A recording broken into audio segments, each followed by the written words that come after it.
Eventually, Pharaoh let the Jews go, as documented in the book of Exodus, but after the dramatic and miraculous escape into the wilderness, they lost faith in the God who had liberated them, and after just 2 months in the wilderness, they were drawn back to the worship of false gods in the desert, the same gods that they'd been surrounded with all their lives in Egypt. While Moses was at the top of Mount Sinai receiving the 10 Commandments from God, the people at the foot of the mountain began to wonder if he was ever coming down again. They lost faith and demanded that new gods be made to show them the way. They built a golden calf and claimed that this was the God that had led them out of slavery. Now, why a golden calf? Well, remember that Nimrod was represented by a bull and had a crown of bull horns because the Chaldean word for ruler also meant bull. Thus a bull was chosen to symbolize Nimrod in his worship, and gold was chosen because gold was a depiction of the color of the sun. Incidentally, have you ever wondered why Satan is often depicted with bull horns coming out of his head? And have you ever wondered why Hindus regard bulls as sacred? It seems random, doesn't it? But now you know. Look for the threads, connect the dots, and you'll always end up back at Babylon. With your understanding of Babylon from the series so far, you should begin to see connections you hadn't seen before. Following after the abominable patterns of worship set by Nimrod and Semiramis, which included sexual rituals and fornication, Moses returned from the mountain to find the Israelites defiling themselves by reveling in this kind of behavior. They defiled themselves in every sense by worshipping this satanic god, allowing idols into their camp, and in the depraved acts they perpetrated in his name.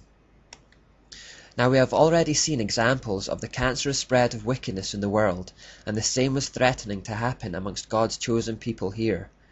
Moses had to take swift action to purge the camp. A little yeast is quick to infect the whole batch, and the Jews simply had to be kept holy. They were absolutely vital to God's master plan of salvation for the world. If they too were lost to paganism, there was no hope for mankind. The whole world would be doomed to hellish misery and destruction. If the Jews did not survive as a righteous people devoted to God, then there would be no people group through whom Jesus could be born. The Messiah, who was destined to die on a cross for the sins of the world, overcoming death and Satan in the process, to free mankind from the yoke of slavery it was currently under, could not come. The Bible that tells us about those events would never have been written, meaning we would be without hope. The very existence of hope, life and liberty hinged on what happened to the Jews. It was that important. Moses made a tough decision. He asked all those who were on the Lord's side to come to him. They were then told to strap on their swords and kill those who weren't. Around 3,000 died that day.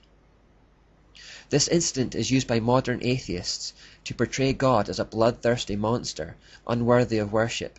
But if those 3,000 hadn't died, and the Jews had turned to paganism and Jesus hadn't come, I doubt if there would even be a world today. And if there was, it would be hell on earth. Satan would be running amok, and there would be nothing but wickedness, depravity, pain, and misery. We only have to look in further detail at some of the practices associated with the ancient gods to get an idea. For example, take Molech, who was the form of Marduk or Nimrod worshipped by the Ammonites. We read in Leviticus that part of their rituals involved child sacrifice and cannibalism. God warned Moses about this repeatedly. Do not give any of your children to be sacrificed, to be passed through the fire to Molech, for you must not profane the name of your God. I am the Lord. Human sacrifices and fire were part of Nimrod's worship from the very earliest days, of course, because fire was seen to be the earthly representation of the sun.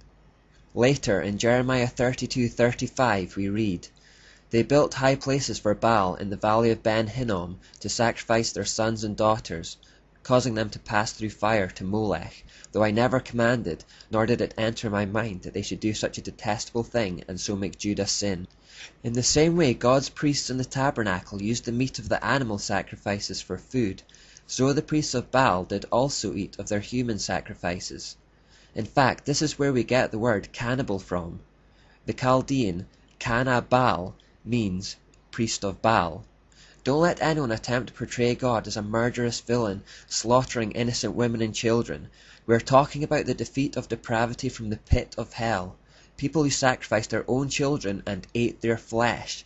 The camp had to be kept holy, a concept our world understands little about. We should also see in this episode the burning hatred God has for sin, and remember how vital it is for us to remain righteous in His sight today. Because of Jesus, there is now no need for bloodshed when we sin, and this has perhaps diminished our understanding of its severity. We should remember, however, that the punishment for sin is as severe today as it always has been. It's just that Jesus already spilled His blood so that we don't have to. When we sin, we deserve death just as much as those Israelites who turned away from God. Thank Jesus He has taken the punishment on our behalf. Perhaps as further punishment for that generation, perhaps to build character, perhaps to continue the purging process, and perhaps because we develop a deeper relationship with God in times of trial, almost certainly a mixture of all four of these, God decided to keep them in the desert for 40 more years. God needed to get these people to trust Him and to build a relationship with Him, and the wilderness, a place where they had to rely on Him even for food and water, served that purpose.